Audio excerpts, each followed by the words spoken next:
지난주에 저희가 보이지 않는 것 그리고 보이는 것에 대한 이야기를 나눴고, 보이는 것은 잠깐이요 보이지 않는 것은 영원합니다라고 얘기하면서 이 신학적인 이야기를 히브리서 11장에 나오는 믿음의 인물들 누구였죠? 두 사람을 제가 얘기 나눴습니다. 첫 번째 나눴던 사람은 모세였고, 모세는 120세까지 살았는데 80이 돼서야 궁극적으로 하나님께서 모세야 내가 너를 사용하겠다 가지고 그분의 이름을 나타내시고 사용하셨어요.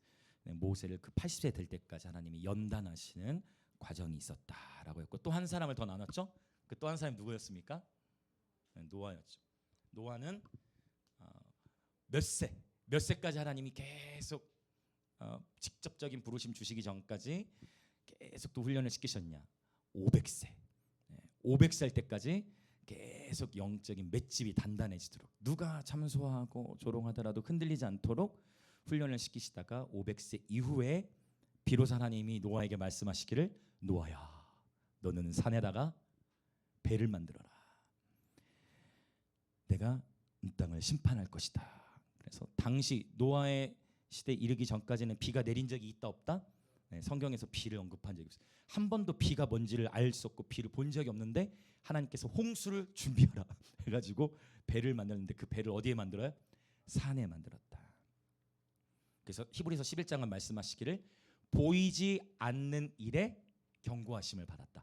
보이지 않지만 하나님의 말씀하심에 순종해서 배를 짓기 시작했는데, 많은 사람들은 노아를 향해서 손가락질했겠죠. 노망 들렸다고 노아를 향해 손가락질했겠죠. 무슨 산에다가 배를 짓지? 뭐 하는 거지?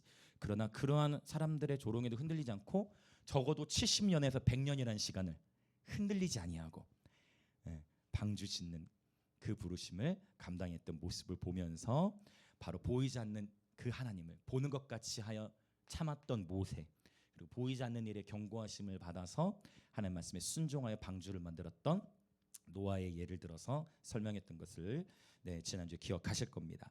자, 그러면 이제 지난주와 함께 연결되는 선상에서 바울이 또 무엇을 말씀하느냐? 자, 1절부터 5절까지의 단락을 먼저 보기 원해요. 자, 1절부터 5절까지의 단락. 자, 먼저 1절을 같이 읽겠습니다. 시작. 만일 땅에 있는 우리의 장막집이 무너지면 하나님께서 지으신 집 곧 손으로 지은 것이 아니요 하늘에 있는 영원한 집이 우리에게 있는 줄 아느니라. 두 집을 대조하고 있어요. 첫 번째는 어디에 있는 집이냐면 땅에 있는, 근데 집은 집인데 어떻게 표현했어요? 땅에 있는 장막집이라. 땅에 있는 장막. 이거하고 비교하는 게 뭘까요? 하늘에 있는 영원한 집. 참 너무 좋지 않습니까? 하늘에 있는 영원한 집. 하늘에 있는 영원한 집, 땅에 있는 장막집. 참 이런 표현들을 보면 기본적으로 바울이 직업이 있었어요. 바울이 복음을 전할 때 바울이 가지고 있었던 직업이, 이걸 사도행전 18장에서 언급합니다.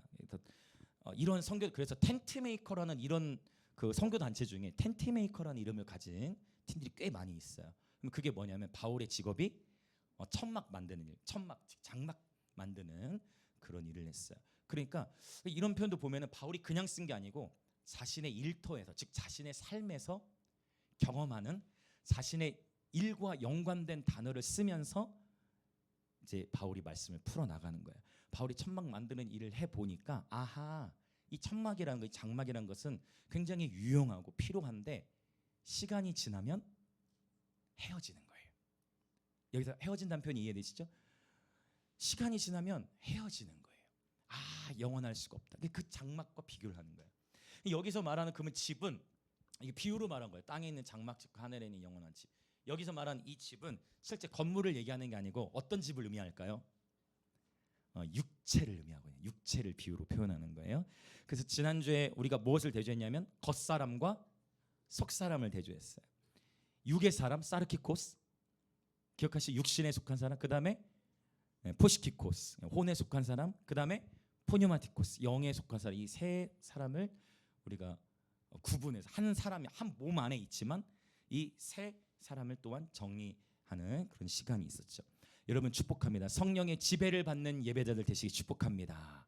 오늘 찬양 것처럼 저와 여러분의 모든 감정이 하나님의 말씀에 순복되어지시길 축복합니다. 아멘. 자, 그래서 여기 집은 사람이 육체를 의미하는 건데 우리는 지금 땅에 있는 이 장막집과 같다는 거. 즉 시간이 지나면 우리 육체는 어떻게 된다는 거. 지금의 육체는 해해져 가는 거. 우리의 겉사람은 후패져 가게 되는. 이것은 자연스러운 거예요. 아무리 좋은 것을 먹고 아무리 뭐 별의별 노력을 하고 하더라도 길어봐야 100년도 굉장히 놀면 120년 뭐 이렇게 잡지만 결국 우리의 겉사람은 후패져 가더라. 저는 제가 20대 때까지만 해도 제가 뭘 먹어도 살이 안 찌는 사람이었기 때문에 저는 절대 살이 안 찔 줄 알았어요. 제가 원래 65kg를 넘지 않았던 사람이에요. 근데 20대 때 그래서 저는 절대 배가 나오지 않을 거 생각했어요.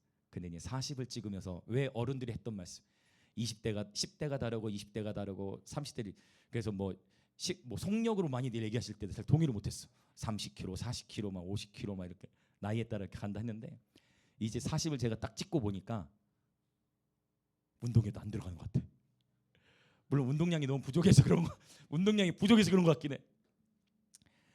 그런 것도 있지만 이게 몸이라는 게 그게 뜻처럼 이렇게 되는 게 아니구나라는 생각을 하면서 아무리 우리가 최선을 다하더라도 어느 정도 관리할 수 있겠지만 결국은 50, 60, 70 저도 사실 10대 때는 근육이 막 왕자도 나오고 했단 말이죠. 금비 나이 정도 됐을 때는 제가 막 왕자에 막 근육이 막 했었어요.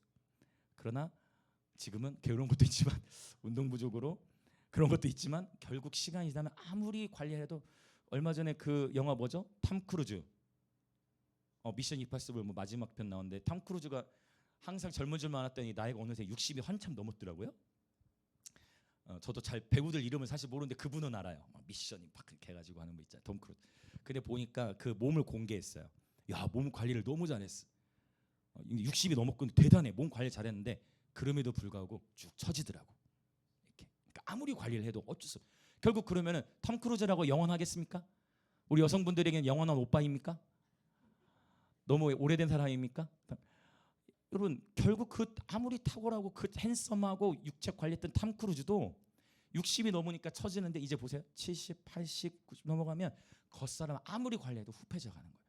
그래서 하나님의 지혜는 오늘 또 우리에게 무엇을 말씀하시냐면 속사람을 아름답게 겉사람은 후패져 가는 그건 자연스러운 거예요. 그러나 속사람은 후패질 수도 있고 속사람은 주님을 닮아갈 수도 있어요. 우리의 겉사람이 후패져 가는 이것은 막을 수 없지만 저와 여러분의 속사람은 더욱 아름다워 가시길 축복합니다.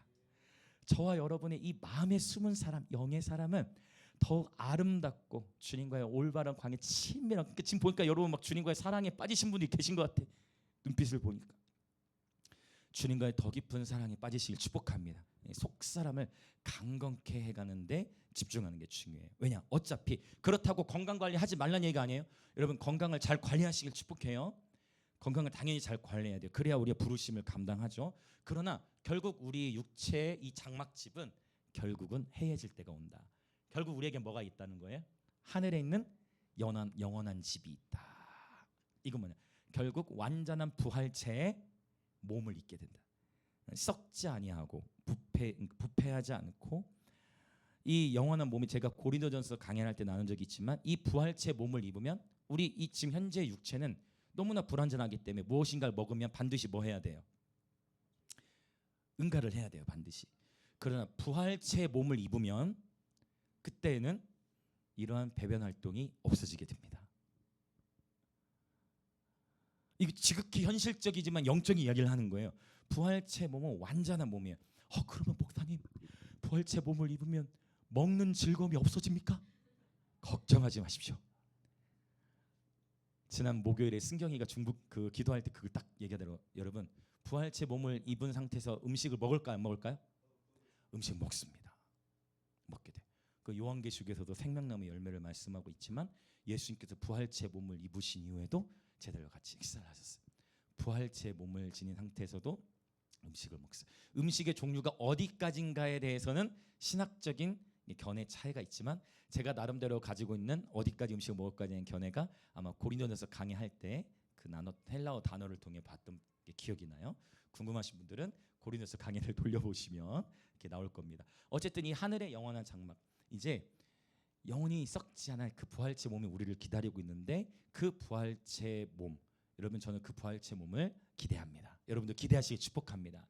부활이라는 것은 그냥 영적인 부활만 있는 것이 아니라 실제 물리적인 몸으로 터치할 수 있고 함께 손을 잡을 수 있고 함께 교제를 나눌 수 있는 물리적인 영원한 몸을 하나님 우리에게 변화체 몸을 있게 하실 것입니다. 할렐루야. 그날을 우리 사모합시다. 자, 계속 더 나가볼게요. 2절로 가봅니다. 2절. 자, 읽습니다. 시작. 참으로 우리가 여기 있어 탄식하며 하늘로부터 오는 우리 처소로 덧입기를 간절히 사모하노라. 자, 분명히 하늘에 있는 영원한 집이라고 하는데 2절에 봤더니 하늘에 있는 집이 어떻게 하는 거예요? 지금 이게 에크라는 단어인데 어디로부터, 그러니까 하늘에서부터 내려오는 거예요. 하늘에서부터, 하늘로부터 오는 처소로 덧입고 간다. 여기 마찬가지. 여기서 말하는 처소도 무엇을 의미해? 바로 하늘로부터 이 부활체 몸이 이제 우리가 입혀진다라는 그런 의미가 되겠습니다. 제가 말씀드리지만 지금은 천국의 개념으로 우리가 이해를 해요. 하나님의 나라. 그러니까 천국 하면 하나님의 나라가 어디 있는 개념이에요? 그렇죠. 헤븐, 킹덤 오브 헤븐이에요. 근데 하나님 나라라는 단어로 바뀌면 이게 어떻게 보면 킹덤 오브 갓이잖아요. 근데 놀랍게도 지금은 이 하나님의 나라 개념이 천국에 있는 개념이 더 많이 활성화되어 있지만 마침내 주님이 우리에게 이렇게 기도하러 가르쳐 주셨죠. 너희는 주의 나라로 가도록 기도하라 하지 않았어요. 주의 나라가 임하시도록 기도하라. 그래, 주의 나라가 임하시오며. 그럼 어디서부터 어디로 오는 거예요? 하늘에서 땅으로 오는 거예요. 근데 명백하게 요한계시록에서는 이걸 명확히 얘기해요. 요한계시록에서 거룩한 성 새 예루살렘이 하늘에서부터 내려온다고 했어요. 할렐루야. 20장에서만 아니라 21장, 22장에서도 이걸 얘기해요. 거룩한 성 21장에서 거룩한 성 새 예루살렘이 하늘에서부터 땅으로 내려오는 것입니다. 그래서 그러니까 이런 말씀들을 보면 이 세상이 굉장히 종말의 때가 다가오고 있다는 걸 모두가 동의하는 게, 제가 거리 예배를 진짜 14년째 2012년부터 했으니까 14년째 거리 예배를 나간단 말이에요. 근데 올해는 조금 평소보다 더 좀 이상 기온이라고 할까요? 그게 더 커진 것 같아요. 제가 거리 예배를 14년째 해오면서 다양한 상황들을 마주하는데 이렇게 폭염이 일찍 시작, 마치 이거는 약간 7월 말에서 8월 초 어떤 그 휴가 기간에 보통 느끼는 그런 어떤 폭염의 느낌을 우리가 6월 말부터 막 경험하기 시작하더니 폭염 경보가 막 떠서 거리에 나갔다는 우리가 다 쓰러질 것 같은 그런 폭염이 굉장히 일찍 시작되고, 또 이게 또 바뀌어질 수도 있긴 하겠지만 뉴스 보셔서 아시겠지만 장마가 어떻게 됐죠, 여러분? 지금 장마가 어떻게 됐습니까? 이게 끝났다라는 막 얘기들도 나오고, 또 어떤 뉴스에서는 이게 지금 폭염이 몇 월까지 여러분 들으셨어요? 들으신 분 계시나요? 9월, 10월, 11월까지 더위가 이어진다 이런 표현까지 나오는데, 그러니까 지구 온난화의 어떤 그런 현상이겠지만 이러한 현상들이 막 지금 일어나고 있는 거예요. 그래서 이제 이런 것들이 사실은 우리가 두려워할 필요는 없어요. 우리는 그러니까 막 지금 전쟁도, 아니 21세기에 무슨 전쟁이야 이런 생각 해보시지 않았어요? 21세기에 무슨 전쟁이냐 이런 생각 하시면, 여러분 지금 전쟁 중이에요. 우리가 인식하지 못할 수 있지만 전쟁 중이죠. 남북한도 사실 전쟁 중인 거잖아요. 이스라엘에 지금 여러분 이 21세기 가운데 전쟁이 일어나는 거 보세요. 지금도 사람들이 죽어나가는. 지금도 막 이게 심각한 이슈들이 약간 좀 딴 얘기로 빠지는 것 같지만 좀 얘기를 좀 하고 넘어가자면, 근데 우리는 두려워할 필요가 없는데 이게 성경이 다 예언된 얘기. 다 예언되는 이게 에스겔 14장에 보면 에스겔 14장에서 여호와께서 말씀하시는 땅에 어떤 진동이 일어날 때 나타난 네 가지 특징이 있다. 여호와께서 중한 벌이라고 표현하는데 그 네 가지가 네 가지를 뭘 언급하냐면, 먼저 칼, 이건 여러분 꼭 기억하셔야 돼요. 에스겔 14장에 칼, 기근, 전염병, 그다음 또 뭐가 있을까요? 사악한 또는 포악한 짐승, 이걸 언급해요. 이것을 600년이 지난 이후에, 그러니까 에스겔이 기록하고 나서 600년이 지난 이후에 요한계시록 6장에 가서 또 이야기를 하는 거예요.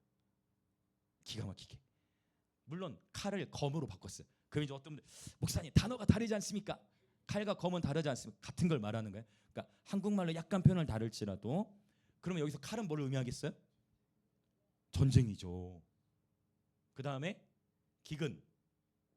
지금도 제가 이거 종종 말씀드렸을 거예요. 하루에 5만 명 이상이 굶어 죽는 거예요. 우리는 그렇게 풍성하지만. 그래서 우리는 계속 선교를 해야 돼요. 계속 우리가 도울 수 있는, 우리가 그거는 우리 이렇게 선교하는데 그렇게 내세울 수 있는 게 아니고, 제가 봤을 때 그건 최소한의 양심 같아요. 정말 가난하고 굶주린 그 아프리카에 지금도 2만 원이면, 우리는 한 끼를 뭐 2만 원 이렇게 가는데, 그 2만 원이면 한 아이가 한 이틀 전인가도 감비아 선교사님이 연락 오셨어요. 그래서 목사님 감사합니다 하면서 그 감비아에서 필리핀으로 4명의 학생이 유학 보냈어. 그 필리핀 유학 가기 전에 한국에 잠깐 들어왔어요. 저희 교회 이제 방문했었는데 애들이 이렇게 금세 큰 거예요. 그런데 여러분 지금도 한 사람이 2만 원이면 한 아이가 먹고 자고 공부, 그 센터 공부 해결이 된다는 거예요. 그래서 여러분께 기회를 드립니다. 저희가 12명을 후원을 하는데 아직 12명이 다 채워지지 않았기 때문에 저희가 남은 그 부족한 금은 교회에서 이렇게 섬기고 있는데, 여러분과는 혹시 감동이 되시면 주보에 보면 12명의 아이들 이름을 적어 놓았어요. 목사님 제가 이 누구 한 명은 제가 맡고 싶습니다 하시면 그 아이 딱 전담해서, 여러분이 한 사람이 2만 원이면 한 달에 2만 원이면 그 한 아이를 키워나갈 수가 있어요. 그리고 언젠가 또 한국에 선교단에 있는 게 있으면 선교단체에서 지원을 해줘요. 그러면 한국에 오면, 저에게 오면 그때 여러분이 함께 너구나 하면 저희가 기도 편지도 단톡방에 이렇게 공유를 해드리고 있는데, 그럼 얼마나 그때 여러분 기쁘시겠습니까? 그렇죠? 그래서 이 섬길 수 있는 기회가 우리에게 열려져 있으니까 여러분 감동이 되시면 이렇게 매칭도 좋을 것 같아요. 그냥 2만 원씩 심으셔도 좋지만, 목사님 저는 12명 중에 누구를 구체적으로 이렇게 하겠습니다. 그럼 혹시 기도하시면 감동이 되면 그렇게 아예 사람을 정하는 거 좋겠다라는 생각을 해요. 보세요. 전염병 어떻습니까? 지금도 계속 전염이 일어나죠? 전염병은 없어지지 않아요. 그럼 앞으로 없어지겠네요? No. 제가 보기에 신학적으로, 성서 신학자가 봤을 때는 없어지지 않아요. 네, 계속 있을 거예요. 그러면 이건 이제 우리는 대비를 해야 되는데, 사악한 짐승은 뭘 가리킨다 했죠? 이것은 포악한 지도자를 의미해요. 제가 저희 이제 11시 예배 때 아이들 히브리어를 이제 가르치고, 요새 막 우민이가 기쁨이 충만해. 왜냐면 히브리를 자기가 막 베레시트 파라 엘로힘 하셔마임 베트 하면서 막 기쁨이 넘치 표현을 하는데, 그래서 제가 지난주에 하나 숙제를 내줬어요. 자, 짐승의 수, 사람의 수, 사람의 이름이지. 너희들이 히브리어 배웠으니까 제가 히브리어로만 딱 써줬어. 자, 이거 어떻게 읽고 이 사람이 누군지 맞춰라 했더니 이제 숙제를 잘해왔어. 오늘 애들이, 어떤 아이는 지난주에 이미 답을 저한테 딱 메모지로 보냈더라고. 자, 이 사람이죠. 갖다 보냈어. 여러분 지금은 깨어 있어야 될 때인 줄 믿습니다. 네, 하나님의 말씀의 세계 아래 모든 정답이 다 들어있는데, 사악한 짐승은 1세기 때만 있었던 게 아니고 오늘날에도 포악한 지도자를 나타내요. 이러한 일들이 실제 나타나고 있는데, 우리가 눈여겨봐야 될 게 있어요. 뭐냐면, 자, 이 4가지 끝에 공통점이 있어요. 그거 뭐냐? 내 스스로의 힘으로 제어할 수 있다 없다? 절대 불가. 나 한 사람이 아무리 영성이 탁월해도 극복할 수 있는 영역이에요. 저 목사님 저는 3, 4년 지나가는 동안 코로나 한 번도 안 걸렸습니다 하는 분들도 계실 것 같아요. 그런 분도 계실 것 같은데, 저도 안 걸릴 줄 알았지만 저는 3번이나 걸렸습니다. 많이 걸렸죠? 3번이나 걸렸는데 저보다 더 걸리신 분 계세요? 더 있어요. 어쨌든 여러분, 내 스스로 할 수 있는 게, 방어할 수 있는 게 아니라 이거를 뭐냐면, 이거는요 하나님의 주권적 역사 안에 감춰져 있는 신비예요. 하나님이 어떤 일들 가운데 이 땅에 허용하실 때만 나타날 수 있는 그런 징조들이에요. 그래서 우리 스스로 할 수 있는 영역이, 아무리 여러분 이거 전염병 코로나 할 때 이렇게 과학이 발달하고 의학이 발달했는데, 여러분 솔직히 우리 다 빨리 잡힐 줄 알았잖아요. 근데 잡히기는커녕 더 확산되는 그러한 모습들을 보게 되는 거예요. 이거는 우리가 할 수 있는 게 아니에요. 내가 아무리 잘한다 될 수 있는 게 아니에요. 요한계시록에서 우리가 할 수 있는 거를 주기적으로 제가 반복하는, 우리가 할 수 있는 게 딱 2가지가 있다 했어요. 요한계시록에 이 단어가 요한계시록에 7번 나온다 했어요. 그게 뭐냐면, 첫 번째 인내. 인내가 7번 나와요. 히포모네. 요한계시록에 7번. 참 신기하죠? 7번 나와요. 네. 그 다음에 또 7번 나온 내용이 있으니 그것은 바로 요한계시록에 찬양하는 장면이 7번 나오는 거예요. 그래서 인내는, 그 인내라는 거는 약간 너무 수동적이에요. 참는 거니까. 그렇죠? 이건 수동적인 방법이, 수동적으로 우리가 할 수 있는 건데, 우리가 능동적으로 종말의 시간에 참여할 수 있는 방법이 있다는 거예요. 그게 뭐예요? 그게 찬양이에요. 우리가 능동적으로 종말의 시간표에 하나님 행하심 앞에 참여할 수 있는 유일한 것이 있으니 그게 능동적으로 참여하는 게 찬양이에요. 그래서 오늘 또 우리는 뭐예요? 찬양하는 거예요. 이렇게 세계가 난리인데 그 와중에도 우리는 함께 축제하고 주님을 예배하는 거예요. 그러면 그 예배는 나의 유익만을 위해서 하는 게 아니고 우리의 찬양의 가사는 결국은 예수의 왕되심을 선포하는 거예요. 예수의 주되심을 선포하는 거예요. 그럼 어떤 현상이 일어나느냐? 우리 마음 안에 세상 속에서 일어나고 있는 두려움의 마음이 사라지고 그 자리에 하나님을 향한 온전한 신뢰가 쌓이는 거예요. 그러면 오히려 어떤 확신이 생기느냐? 와우, 하나님의 말씀대로 이루어져 가고 있구나. 지금이 그 하나님 말씀하신 때가 다가오고 있구나 라는 것을 우리가 생각하게 된다라는 것입니다. 할렐루야. 옆에 계신 분들이 인사합시다. 하나님을 온전히 신뢰합시다. 한 번 더 인사합시다. 하나님은 결코 당신을 놓지 않으십니다. 한 번 더. 세상을 두려워하지 맙시다. 오직 하나님을 경외합시다. 그러니까 세상 속에서 일어나는 일들로 인해 걱정하지 마세요. 그러니까 여러분 이거를 꼭 이해하셔야 되는데, 한 나라의 흥망성쇠는 하나님의 손에 있는 거예요. 나중에 사사기 강에 들어가면 나누겠지만, 하나님의 백성이 회개하지 아니하고 죄악 가운데 거하면 하나님께서 하나님의 백성을 파시는 거예요. 이게 사사기잖아요. 하나님의 백성이 순종하지 않으니까 하나님의 백성을 팔아버려요, 이방 땅에. 그러니까 비로소 땅에 팔리니까 회개하고 그때서 하나님을 찾아. 그러니까 이제 어떻게 해요? 하나님이 그때 이제 또 사람을 준비시켜서 나라를 회복시키셔. 와, 나라를 찾았어. 와, 우리 다시 회복됐다. 근데 다시 하나님의 백성이 하나님의 의를 떠나서 또 죄를 짓고 마음대로 살아. 그러니까 또 하나님이 또 어떻게 해요? 성경 속에 답이 다 들어있어. 또 하나님이 하나님의 백성을 팔아. 근데 나라만 바꿔. 저기 미산 구사라임에다가 팔았다가, 저 메소포타미아 지역에다 팔았다가, 바벨론에다가 팔았다가, 또 블레셋에다가 팔았다가, 바뀐 그 속국이 되는, 속박당하는 대상만 나라만 바뀔 뿐 하나님이 계속 하나님의 백성을 팔아버리시는 거예요. 그러면 하나님의 백성 훈련시키시는 거예요. 여러분 이러한 넓은 것, 제가 좀 잔인하게 여러분이 인간적으로 봤을 때 제가 잔인하게 느껴질 수 있겠지만, 북한도 원래 여러분 북한 땅이 사실은 남한 땅보다 더 뜨거웠던 지역인 거 아세요? 평양 땅에는 우리 봄이 알아요? 봄이 태어나기 전인데? 좋아요, 우리 봄이. 좋아요. 아주 좋아요. 알고 있구나, 봄이니까. 그러니까 이미 1907년 평양 땅에 놀라운 부흥이 있었어요. 부흥이 있었어요, 북한. 오히려 그 북한이 남한보다 여러분 더 잘 살았던 것도 아세요? 더 잘 살았습니다. 신앙도 더 뜨거웠어요. 그런데 여러분 사실은 김일성의 어머니도 신실했어요. 신실한 신자였어요.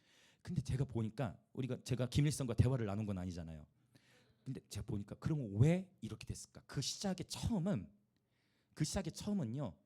우리가 사실은 김구 선생을 아세요? 김구 선생도 사실은 기독교이시지만 아쉽게도 사회주의적인 그 영역으로 갈 수밖에 없었던 게 뭐냐면, 저는 지금 좌우 정치 그런 걸 얘기하려는 게 아니에요. 그냥 역사적인 걸 말씀드리는 건 뭐냐면, 그럼 왜 그렇게 되느냐? 제가 봤을 때는 사도행전 2장과 4장에 나오는 본문을 이게 약간 해석하는 데 있어서 약간 주의치 못했던 것 같아요. 왜냐? 사도행전 2장 4장에 보면 어떤 얘기가 나냐? 부흥의 역사 가운데 그냥 서로 모든 재산을 다 깨달았어. 재산을 진짜 2장 4장 뒷부분 보세요. 부흥이 터지면서 삶의 은혜가 충만하니까 모든 사람의 재산을 다 통용해가지고 예루살렘에 가난한 자가 없겠어. 그러니까 제가 봤을 때는 이런 부흥을 처음에는 추구하지 않았을까. 근데 그래서 신학이 중요한 거예요. 왜냐하면 놓친 게 있어요. 뭘 놓쳤느냐? 이거는 오늘날에도 저는 당연히 해당된다고 믿어요. 이 서로의 재산을 공유하고 나누고 구제하는 데 있어서 가장 중요한 원리가 있는데, 그게 뭐냐면 자원함이에요. 이거를 제도로 만들어서 의무화시켜 버리면 부흥이 식어요. 하나님의 생명이라는 것은 자원함으로 일어나야 돼. 그래서 시편 110편에 보면 즐거이 헌신하는 세대가 일어나야 되는 거예요. 그러니까 헌신을 강요하면 안 돼.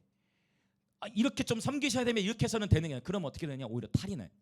헌신에는 그렇게 되는 게 아니라 내 그 마음 안에 막 섬기고자 하는 마음이 일어나면 내게 보여지는 영역 안에서 그냥 그 영역을 섬기는 거야. 그러니까 내가 보여지는 영역, 그걸 기쁨 가운데 섬기는, 이렇게 자원함으로 일어나야 되는데, 이것을 그냥 어떤 법으로서 제정하기 시작하면 그 가운데서 어떤 문제가 생기느냐? 비리가 생기기 시작하고, 모두가 함께 공유하는 게 아니라 이제 층이 나눠지기 시작하고, 의도했던 건 그게 아니지만 이제 몇몇 그 사람들이 이제 특권을 누리기 시작하면서 타락하기 시작. 왜냐하면 그러니까 선줄로 생각하면 넘어지는 거예요. 선줄로 생각하면 넘어지는 게 여러 다양한 방식으로 적용될 수가 있어요. 근데 그 북한 땅에도 결국은 사회주의 공산주의 정권이 들어서면서 어떻게 됐어요? 점점 신기해. 근데 이 몰락이 여러분 역사를 같이 보면요, 너무 신기해. 땅도 저주를 받기 시작해요. 농사를 짓는데 소출이 안 일어나. 땅의 황폐함과 영적인 황폐함이 같이 일어나는 거예요. 여러분, 이러한 영적인 시각이 열려지시길 예수님을 축복하며 여러분 세계를 보실 수 있어야 돼. 저는 역사학자도 아니고 저는 잘 몰라요. 그러나 하나님의 말씀 안에 다 들어있어. 영적인 황폐함과 땅의 황폐함이 같이 일어나는 거예요. 땅이 황폐해지니까 저주를 받으니까 소출이 안 일어나. 그리고 어떻게 되어져요? 우상화돼. 김일성을 우상하게 시작했어요. 백성들을 나누고 먹여야 될 가운데서 그렇게 하지 않고 신상을 세우기 시작해. 그러면서 그 모든 돈들이 오히려 무기 개발에 투자되고 백성을 충분히 먹일 수 있음에도 불구하고 굶어 죽는 일들이 막 생겨. 그런데도 깨어나지 못해. 왜냐? 이미 신격화되고 우상화되어지니까 절대 사람을 우상화하고 신격화하면 안 되는 거예요. 그 가운데서 이제 종교가 돼버리고, 그러니까 오늘날 이렇게 점점 그러면 대한민국은요, 원래 남한은 가난하고 정말 헐벗었고 6.25 때 뭐 이루 말할 수 없는 큰 아픔을 통과하고 전 세계 두 번째 세 번째 가난했지만 이게 다 함께 맞물리는 거예요. 영적인 것과 우리 민족의 목숨 걸고 복음을 전하는 선교사님들이 계셨고, 그로 말미암아 복음이 전파되면서 1970년대 80년대 가면서 정점을 찍고 대한민국 폭발적인 경제 성장, 땅이 살아나면서 또한 영적으로 회복돼. 영적으로 회복되면서 땅도 살아나는 역사를 우리는 알게 된 것이죠. 근데 문제가 또 생겼죠. 2000년을 넘어가면서 부흥의 분위기가 꺾이기 시작해. 그러면서 2020년을 통과하는 지금의 시대 가운데 교회의 현 주소는 어디인가? 지금은 우리 대한민국의 교회들이 깨어나야 될 줄 믿습니다. 북한의 교회 통일은, 북한 땅은 저는 준비되어 있다고 믿어요. 순교의 세대가 계속 일어나고 있고 남한의 교회가 깨어나야 될 시기인 줄 믿습니다. 그럼 우리의 질문은 이거예요. 북한 땅에는 하나님이 안 계시냐는 거예요. 북한이 공산화된 이후에 북한에 하나님이 안 계실까요? 아니요, 하나님이 열방의 하나님이십니다. 우리가 다 이해할 수 없고 제 말이 좀 잔인하게 들려질 수 있겠지만 하나님은 열방의 하나님이세요. 그러면 오늘 우리는 하나님의 뜻이 어디 있는가를 깊이 생각하면서 우리가 무엇을 해야 할 것인가, 지금 여러분 준비해야 돼요. 먼저 내 마음의 전쟁에서 날마다 승리하시기 축복해요. 오늘 우리 11시 예배 때 나눴는데 내 마음의 전쟁을 감당해야 도시적인 영적 전쟁, 국가적인 차원의 영적 전쟁, 세계적인 영적 전쟁의 중보자의 권세가 보여지는 거예요. 내 삶에서의 치열한 내 마음 안에 미움, 다툼, 시기, 질투로 인해 소비하느라 도시와 나라, 열방을 위한 중보의 기회를 놓치지 마시기 축복합니다. 우리 영광 임직의 모든 짐을 축복합니다. 이제 하나님의 저와 여러분을 그리스도의 좋은 군사로 부르신 줄 믿습니다. 할렐루야. 우리 도시와 열방을 섬기는 교회 될 것을 예수님 이름으로 선포합니다. 그렇게 돼도 하나님 우리를 불러 모아 주시는 거예요. 이제 사물놀이 팀도 하나님이 조직해 하실 하나님 기대하면서 열방을 섬길 수 있는 하나님이 기회를 지금 열어가고 계신 것 같아. 봄이나 민구 형이 역사 전공했다. 봄이가 역사를 좋아하는데 하나님은 우리를 다 준비시킨 거예요. 이 부흥에 하나님이 주도하시는 이 부흥의 서사, 이 하나님이 주다신 부흥의 서사에 저와 여러분이 함께 동참하시기 축복합니다. 저와 여러분이 준비되지 않으면 하나님은 돌을 들어서도 하나님 쓰시는 분이세요. 예배할 사람이 없잖아요. 하나님 예배하는 사람이 있으면 하나님 누구를 통해서도 하나님 예배 받으실까요? 개미 오케이. 개미도 모르겠다. 또 하나님이 또 뭐라고 말씀하셨어요? 여기 돌이 없네. 돌들로도 하나님의 돌을 통해서도 예배를 받으시는 분이세요. 성경에 기록되어 있죠? 돌을 통해서 하나님의 영광을 받으시는 분이세요. 저와 여러분의 삶에 온전히 하나님께 드려지시길 예수님을 축복합니다. 그래서 여러분 열방은 하나님의 손안에 있어요. 대한민국의 흥망성쇠도 하나님의 손안에 있는 줄 믿습니다. 이 땅의 위정자를 축복하며 기도하시길 여러분 바랍니다. 내가 원하는 후보였든 아니든 이 땅에 세워진 너희의 평안함을 위해 기도하라 말씀하셨어요. 여러분 축복합니다. 좌우의 진영을 떠나서 이재명 대통령을 축복하며 기도하시길 예수님으로 축복합니다. 우리 제사장들은 그 사명을 감당해야 돼요. 그리고 하나님께서 주도 여러분 어떤 대통령이 세워지든 이 민족의 최고의 통수권자가 누굽니까? 이 나라의 왕이 누굽니까? 예수 그리스도. 할렐루야.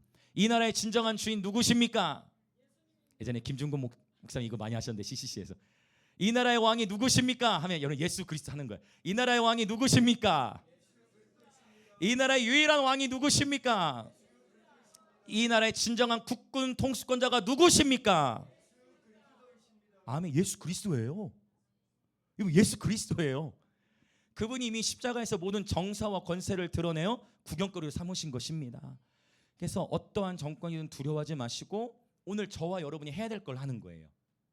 그래서 오늘 또 우리는 주의 왕되시 선포하며 찬양한 것입니다. 또 다른 데 갔다 와서 죄송하지만 오늘 이 얘기가 필요했을 거라고 생각이 됩니다. 제가 보니까 즉흥적으로 나눌 때 꼭 그날 하나님께서 목사님 그거 오늘 저에게 필요했던 얘기 있어요. 이런 얘기들을 제가 예배 마치고 저에게 말씀해 주신 분들이 계세요. 그래서 오늘 또 이 즉흥적으로 이게 나누는 거지만 이게 하나님 오늘 누군가에게 오늘의 이 말씀이 계시가 필요했으리라고 저는 믿습니다. 여러분 축복합니다. 자 다시 말씀의 본문으로 이제 돌아와서 이렇게 여러 다양한 하나님의 역사의 주관자이신데 하늘로부터 이제 그 부활체의 몸이 이제 땅으로 내려온다는 거예요.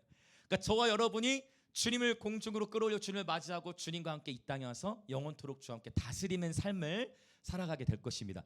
노아가 경험했던 그 하나님의 영광을 우리도 경험하게 될 것이에요. 노아가 경험했던 하나님의 영광이 무엇입니까? 기린 컴온 방주로 들어가. 사자 컴온 방주로 들어가. 네 노아님. 와. 코끼리 컴온 방주로 들어가. 비둘기 컴온 방주로 들어가. 구구구구. 오케이. 자 염소 컴온 매 들어가죠. 자 양 컴온 기억하시죠? 양은 어떻게 하죠? 양 컴온 매. 양 컴온 매. 놀라운 통치 권세가 회복되는 완전히. 노아가 경험했던 하나님의 영광을 우리도 경험할 때가 오는 거예요. 지혜 있는 자는 100년 길어봐야 100년이 이 생에 모든 걸 거는 게 아니고 여러분 한번 하나님이 지진 일으키시면 평생 쌓아놓은 집도 날아가는 거예요. 한순간에. 중요한 건 여러분 영혼에 투자하십시오. 그렇다고 이 세상에서 누리지 말라는 게 아니에요. 여러분 누리실 거 누리십시오. 하나님은 현세에서도 우리에게 축복을 주시는 분이세요. 그걸 누리세요. 그러나 궁극적으로 여러분 지혜 있는 자는 영원한 것에 투자해요. 오늘 이 얘기도 이제 마지막에 나와요. 결국은 영원한 하나님 나라에 투자하는 지혜로운 예배자를 되시기 축복합니다. 자 3절로 볼까요? 3절 있습니다. 5장 3절 시작. 이렇게 이 부분 우리가 벗은 자들로 발견되지 않으려 함이라. 이게 이건 이제 그리스 배경을 알면 좀 쉬워요. 이게 뭐냐면 그리스 로마 그 이스 당시에서 이 벗은 자라는 개념은 뭐냐면 죽은 사람을 의미했어요. 죽음을 의미한 거예요. 죽음을. 옷을 벗었. 그러면 우리식으로 우리 대한민국에 통용되고 있는 나 옷 벗었다. 이게 무슨 얘기예요? 그렇지. 이게 동시적인 언어라면 이해되세요? 우리가 옷 벗었어? 이게 무슨 얘기예요? 그러면 잘렸다라는 의미잖아요. 여기서 이제 우리 지난주에 중독에 대한 메시지 들었지만 야한 생각을 하고 계신 분들에게는 옷 벗었다 하면 어떤 의미로 다가오겠어요? 지난 목요일 메시지가 너무 좋지 않았습니까? 성중독에 대한 메시지. 조만간 그거 다시 아마 풀 버전 저희가 올리려고 생각하고 있는데 어디서도 그렇게 쉽게 설교할 수 없는 얘기를 너무 중요한 메시지를 선포해 준 것 같아. 그러니까 이게 내가 어떤 걸 알고 있냐에 따라 다른 거예요. 옷 벗었다라는 얘기가 문화적으로 어떤 의미가 있어요?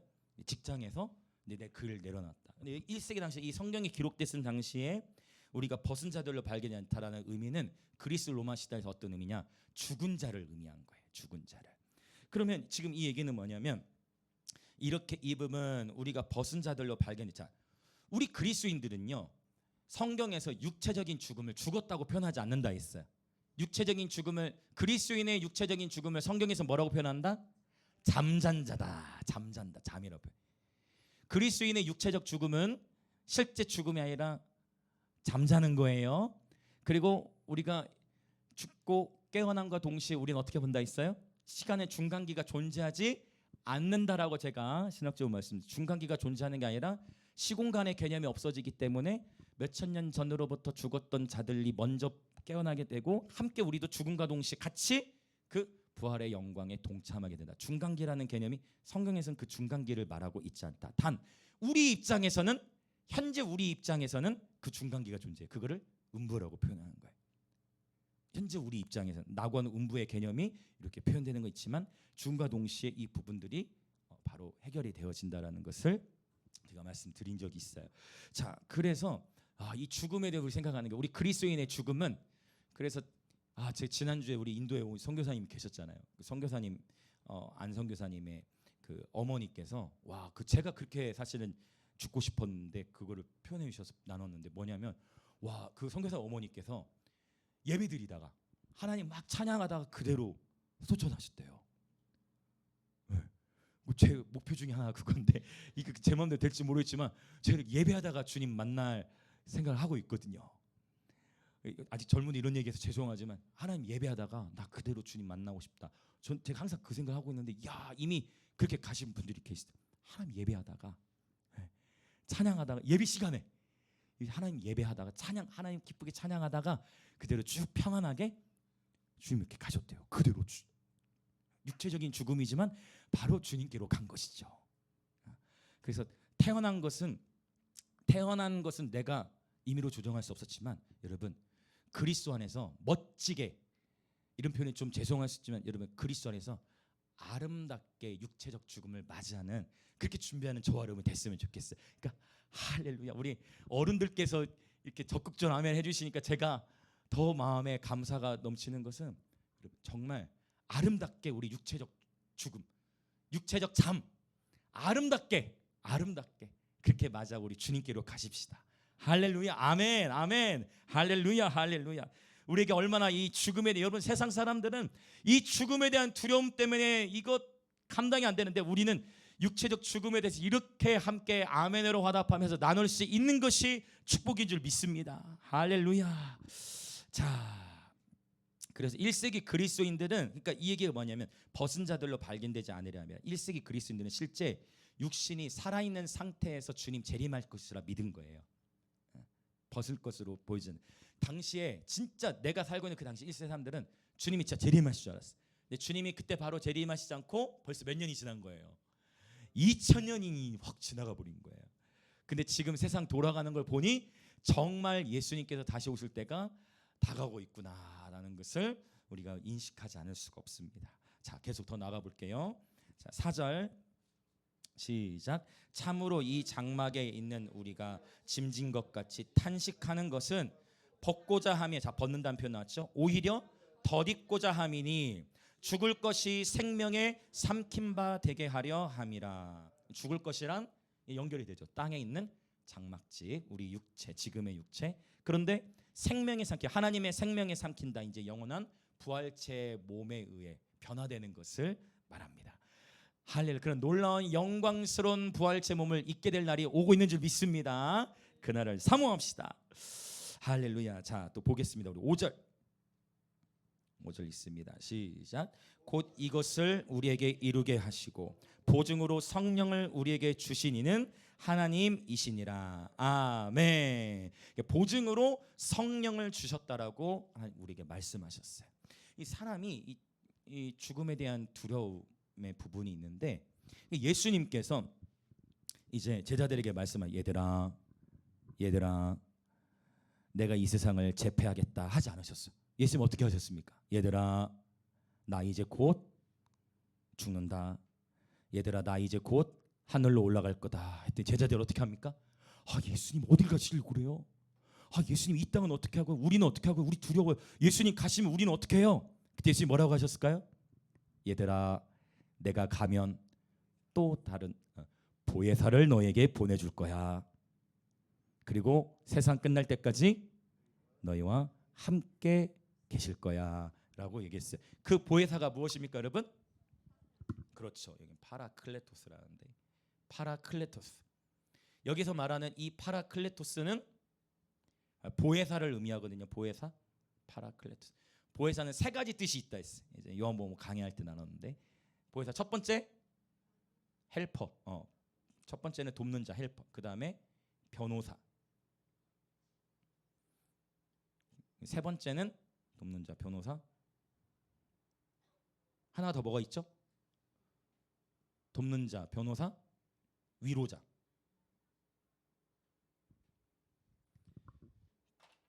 성령님은 저와 여러분을 돕는 분이세요. 놀라운 축복이에요. 성령님은 저와 여러분의 변호사가 되세요. 그 저와 여러분이 언제든 혹시 죄로 인해 죄 가운데 있으면 그 죄를 뭐 하면 돼요? 하나님 나 이러이러한 죄를 지었습니다 하고 회개하면 그 요한일서에 정확하게 하는 말씀하세요. 그는 미쁘셔서 우리 죄를 용서해 주시는데 그가 우리를 변호하신다라는 표현을. 여러분 성령님은 저와 여러분의 변호사세요. 마귀는 항상 우리를 뭐해요? 항상 참으세요. 어떻게 해서든 마귀는 항상 어떻게 우리의 형량을, 그렇다고 검사라는 직업이 나쁘다는 얘기를 하려는 건 아니에요. 마귀가 그와 같은 역할을 한다는 거예요. 마귀는 항상 어떤 역할을 하고 어떻게 해서든 죄를 막 조그만 죄라도 막 끄집어내가지고 야 네가 이런 죄 지었잖아. 너는 지옥에서 몇 년? 아니 지옥은 영원하지. 너는 앞으로 형량 몇 년? 너는 앞으로 형량 몇 년? 마귀는 어떻게 해서든지 형량을 늘리려고 그래. 그럼 변호사는 뭐 하는 역할이에요? 탕감을 받게. 근데 이 세상의 변호사와 우리 예수님의 변호사는 비교할 수가 없어. 세상의 변호사는 돈을 줘야만 일해. 물론 그런 경우 있죠. 무임 변호사님들도 있고 해봤지. 근데 보니까 무임 변호사분들도 보니까 적당히 어쩔 수 없이 선을 해서 할 수밖에 없더라고요. 생계가 필요하니. 근데 세상의 변호사와 비교할 수 없는 변호사가 계시죠? 와, 우리 성령님이 계시는 거예요. 그 일이 어떻게 가능했어요? 우리 주 예수 그리스도께서 저와 여러분이 십자가에서 죽으셨기 때문에 자신의 값으로 변호비를 감당한 거예요. 자신의 목숨으로 변호비를 감당한 거예요. 세상의 변호사는 물리적인 재정을 줘야 우리를 변호하지만 예수님께서 십자가에서 자신의 목숨으로 죽어서 변호비를 다 내셨기 때문에, 자신의 목숨으로 변호비를 내셨기 때문에 성령님이 우리를 계속 변호하시는 거예요. 이게 놀라운 하나님의 구원의 복음인 줄 믿습니다. 성령님은 우리의 위로자가 되세요. 여러분 가장 큰 위로는요, 주님이 우리와 함께 하시는 것인 줄 믿습니다. 자, 그럼 우리 이 세 가지로 한번 같이 옆에 분들에게 같이 인사했으면 좋겠습니다. 성령님께서 당신을 돕고 계십니다. 성령님은 당신의 변호사이십니다. 성령님은 당신의 위로자이십니다.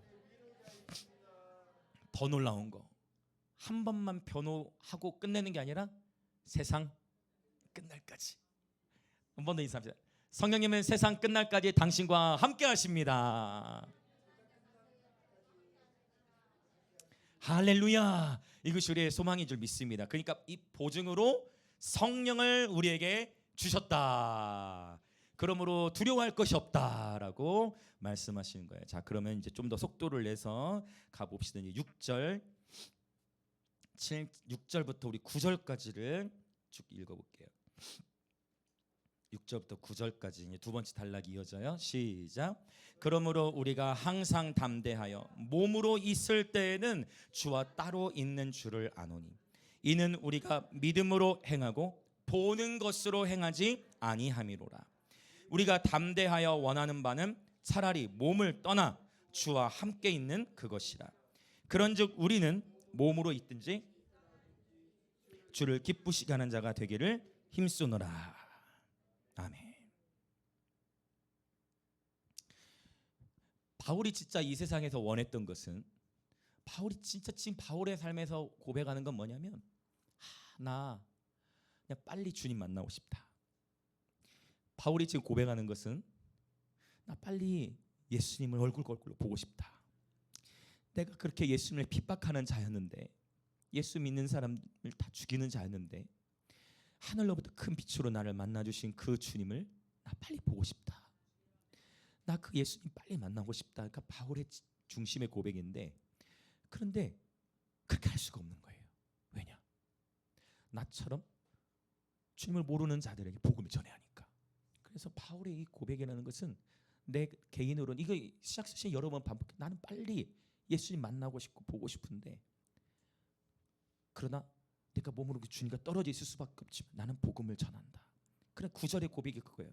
그래서 지금 주님이 내 생명을 가져가시든, 내가 몸으로 떠나 있든, 아니면 이 땅에 거하든, 내 삶의 목표는 한 가지다. 내 삶의 목적은 하나다. 이것이 내 삶의 전부다. 그게 뭐냐? 나는 주를 기쁘시게 하는 자가 되기를 원한다. 나의 죽음이, 나의 육체적 죽음이 주님을 기쁘시게 한다면, 오늘 이제 마지막 한 사람 이야기 소개할 거예요. 나의 육체적 죽음이, 세상의 사람은 이해할 수 없더라도 육체적 죽음이 주님의 뜻이라면, 그것이 주님의 기쁨이면 나는 지금이라도 주님이 부름을 받고 싶다. 그러나 이 땅에 거한다 할지라도 오늘 또 나는, 내가 살아가는 목표는 주를 기쁘시게 하는 것이다. 오늘 또 하나님이 저와 여러분에게 호흡을 주셔서 우리가 예배를 나오, 아침에 눈을 일단 떴다면, 잠을 자는 가운데 주님이 우리 부르실 수 있잖아요. 근데 아침에 일어나서 눈을 떴다면, 오늘 또 하나님이 나에게 뭐를 주신 거예요? 사명을 주신 거예요. 오늘 내가 자고 일어났는데 눈을 떴으면 오늘 하나님이 나에게 사명을 주신 거예요. 저와 여러분을 사도로 부르셔서 가정과 학교, 일터, 만나는 곳에 가서 우리를 복음의 증인이 되도록 하나님이 인도하시는 거예요. 오늘 눈을 떴다? 오늘 또 내가 주를 기쁘시게 하도록 하나님 나를 일터로 파송하시는구나. 하나님이 저와 여러분을 파송하십니다. 몸으로 있든지 떠나 있든지 주를 기쁘시게 하는 예배자들 되시기 축복합니다. 내가 원하는 한 가지, 주님의 기쁨이 되는 것. 내가 원하는 한 가지. 다음 주 금요일에 이거 해야 되겠습니다. 주님의 기쁨이 되는 것. 다음 주 금요일에 이거 불러야 되겠어. 내가 원하는 한 가지, 저를 원하는 한 가지, 주님의 기쁨이 되는 것이 되기를 원합니다. 사나 죽으나 주님의 것이 되기를 원합니다. 주님의 기쁨이 충만하시고, 할렐루야, 주님을 즐거워하는 예배들 되시기 축복합니다. 바울이 이렇게 고백을 하죠. 그리고 이제 도전하는 거예요. 뭐냐? 믿음으로 행하고 보는 것으로 행하지 아니하는도다라고 했어요. 믿음으로 행하고 보는 것으로 행하지 아니하는도다. 우리는 인생을 살아가면서 하나님이 여기 지금 종말의 때 인내가 필요하다는데, 이 인내 훈련을 하나님은 참 많이 시키시는 것 같아요. 우리 모세, 노아 얘기도 했는데, 누가 있냐면 여러분, 아브라함 뭐 많아요. 아브라함은 그러면 몇 세 이제 하나님이 부르셨습니까? 그러니까 공통점이 있죠. 기본적으로 일단 한 70 이상은 돼야 이제 비로소 인생을 깨닫고 뭔가 이제 먼저 좀, 그래서 나도 아직 멀었다. 아직 모른다. 삶이라는 걸 과연 내가 알까? 요즘에 그런 철학적인 질문을, 40이 돼서 그런가? 그 새벽에도 저희가 뮤직비디오, 우리 20대 친구들 새벽에 뮤직비디오 찍으러 갔는데, 저 나무를 보면서 철학적인 질문을 또 하고 혼자 음악, 이제 애들 장비 날라주고 하면서, 촬영은 이제 성민이 하면서 야 하면서 철학적인 사색을 하면서 생각을 했는데 삶이란 무엇인가? 맞습니다. 삶은 계란이죠. 삶은 계란이죠. 삶은 계란이에요. 삶이란 무엇인가? 아직도 모르거든요. 여러분, 그리고 제가 깨달은 거는, 여러분 인생이라는 걸 통해서 하나님 알아가는 기쁨을 열리시길 축복해요. 인생이라는 걸 통해서 오늘은 하나님이 나와 어떤 모습으로 나에게 함께 하실까? 오늘 하나님 나를 누구와 만나게, 여러분 모든 것을 하나님 안에서 재해석하시길 축복합니다. 오늘 하나님이 나에게 누구를 만나게 하실까? 오늘 하나님 어떤 나의 삶에 미션을 주시는가? 오늘 또 하나님 어떤 사람과 통화를 하게 하시나? 오늘은 일터에서 어떤 일을 준비하시나? 하나님 어떤 나의 미션을 주시는가? 매일의 삶을 하나님과 함께 하시고 하나님 안에서 재해석하시길 축복합니다. 아브라함도 몇 세? 75세. 자, 80, 500, 80, 500, 70. 뭔가 이 정도는 돼야 된다. 기본적으로 75세 때 아브라함을 부르셔서 너는 본토 지척 아비 집을 떠나라. 내가 내게 지시할 땅으로 가라. 그 땅이 어딘지 아브라함이 대충 알아요, 몰라요? 잘 몰라. 그래서 성경은 뭐라고 표현해요? 갈 바를 알지 못하고 가는. 보이지 않는데 믿음으로 가는 거예요. 갔는데 그 믿음의 조상이라고 우리가 알고 있는 아브라함도 실수를 하죠. 왜냐? 하나님 뭐라고 말씀하시냐면 아브라함아, 아브라함아. 막 하나님이 횃불 그 쪼갠 고기 사이로도 혼자 불로 지나가시고 놀라운 언약을 행하시면서도 하나님 뭐라고 말씀? 아브라함아, 내 자손을 하늘의 별과 바닷가의 모래알과 하늘에 있는 수많은 별들과 같이 네 자손을 많게 하리라라라라라. 아브라함이 그 말씀을 믿었다 했어요. 분명히 아브라함이 그 말씀 믿었다 했어요. 아브라함아, 혜원이가 어디 갔어요 오늘? 혜원이 반응이 없는 거예요. 혜원이 그렇게 반. 그런데 그게 75세예요. 그러면 뭐가 생겨야 돼요? 아내가 있으니까 뭐가 생겨야 돼요? 일단 자손이 많아져야 되니까 뭐가 생겨야 돼요? 아이가 생겨야 되잖아요. 근데 아이가 생겨요, 안 생겨요? 안 생겨. 76, 77, 78, 79, 80, 81, 82, 83, 84, 85 해도 85세가 돼도 아이가 생겨요, 안 생겨요? 몇 년을 기다린 거예요? 10년. 그럼 10년 기다리면 많이 기다린 거예요, 조금 기다린 거예요? 어때요, 여러분? 10년이면 조금 기다린 거예요, 많이 기다린 거예요? 그러니까 아이를 갖기를 원했어요. 그 20대, 30대도 아니야. 75세인데 하나님이 네 자손을 별과 같이 많게 하려 했으니까 일단 그래도 적어도 내 배에서 한 명은 나와야 될 거 아니에요. 그런데 아이가 안 생겨. 몇 년을 기다려도 10년. 10년 기다려도 안 생기니까 아브라함이 어떻게 해? 사라와 함께 서로 부부가 함께 얘기하는 거야. 아 여보, 아브라함님 안 될 것 같아요. 저 이제 다 끊어진 것 같아요. 저는 낳을 수 없을 것 같아요. 자, 우리 여종을 드립시다. 사라도 같이 얘기해. 그래서 누굽니까? 여종 하갈을 들여보내서. 근데 신기해. 하갈과 바로 우리 다 이게 중학생 이상이죠. 하갈과 바로 동침을 했는데 사라와는 10년이 지나도 안 되는 게 하갈과 동침을 했는데 바로 한 번에 아이가 생겨버렸어. 그 아이의 이름이 어떻게 돼? 태어난 아이 이름이 이스마엘이에요. 이게 놀라운 교훈이 있어요. 10년을 기다리면 나름대로 기다린 건데 결국 그 기다림이 완성된 건 아니에요. 그 이스마엘 낳았다가 지금까지도 역사적으로 감당할 수 없는 전쟁이 벌어지고 있는 거예요.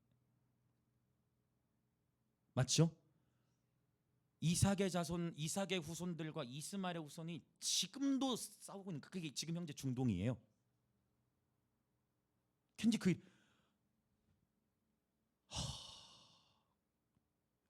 10년을 기다렸는데 안 되니까, 그래서 제가 깨달았어요. 여러분, 끝까지 기다려야 되는데 인간적인 방법을 동원하면 더 길어지는 것 같아요. 인간적인 방법을 동원하면 그때부터 더 길어져. 그래서 아브라함이 75세에 떠났고 약속을 받았는데 안 이루어지니까 이제 10년 기다려도 안 돼서 86세에 이스마엘 낳죠. 이때부터 성경의 기록을 보면은 어느 때까지 하나님 아무 말씀도 안 하실까요? 맞아요. 성경이 딱 그렇게 기록해요. 99세 때까지 아무 말씀이 없어요. 몇 년이 지난 거예요? 처음에 10년을 기다렸는데 안 됐죠.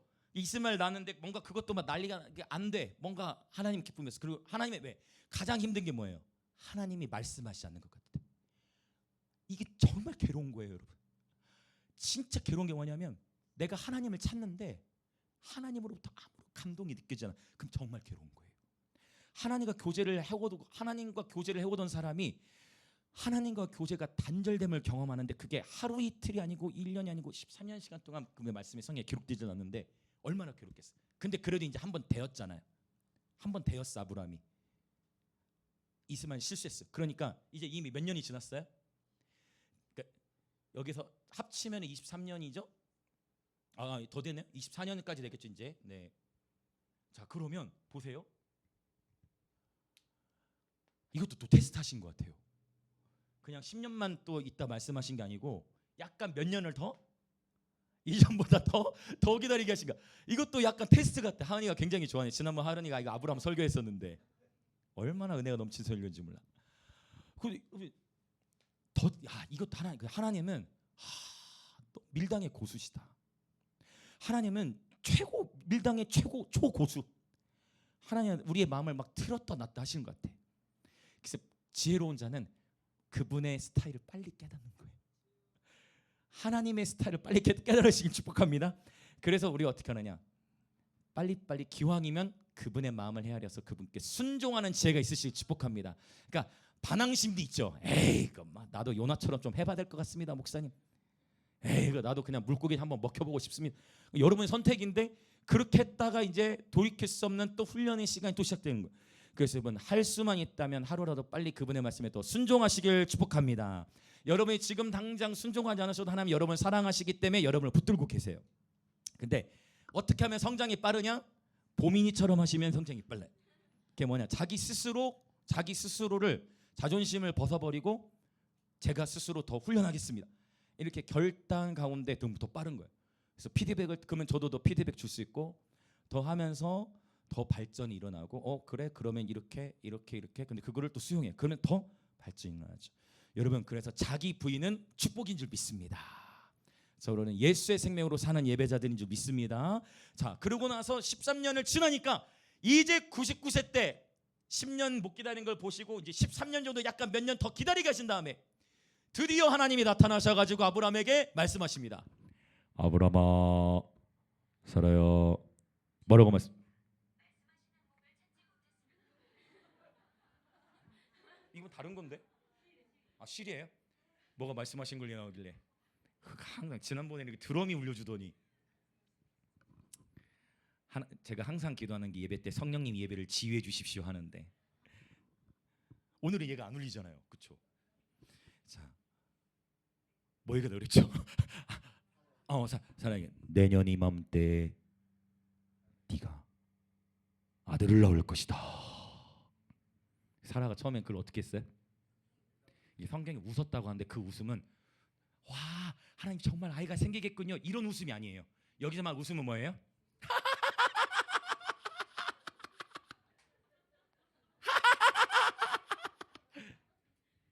비웃는 거예요. 맞아. 말이 되는 소리일까?